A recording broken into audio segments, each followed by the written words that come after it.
c'est la base psychologique. Chacun vit avec des préjugés qui lui sont propres et qui sont très importants à intégrer. Donc toute l'équipe recrutement que je manage suit une formation d'une journée sur la notion de préjugés, déjà pour les déculpabiliser, et puis après tester. Donc la formation est globale d'une demi-journée pour expliquer cette notion de préjugés.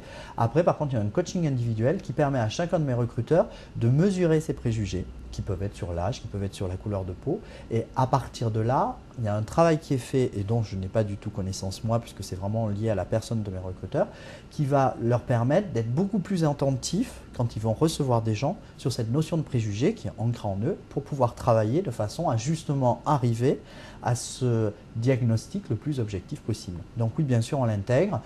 On a par ailleurs une formation au recrutement qui permet à tous nos recruteurs, donc pas simplement ceux qui sont dans l'équipe centrale, mais les recruteurs qui sont en région et sur nos sites, d'être le plus objectif possible sur le diagnostic qu'ils vont poser. En gros, on a une technique assez simple, qui est une technique américaine, qui se concentre sur la recherche de faits et qui ne va pas essayer justement d'avoir une analyse trop psychologique, mais plus une analyse de comment tu fonctionnes dans le cadre de ton travail et dans le cadre de ce que tu as fait. Et c'est ça qui m'intéresse, c'est quoi ta motivation, comment tu t'y prends quand tu dois gérer un groupe. Et c'est vraiment là-dessus qu'on va poser notre diagnostic et pas sur l'historique personnel de la personne.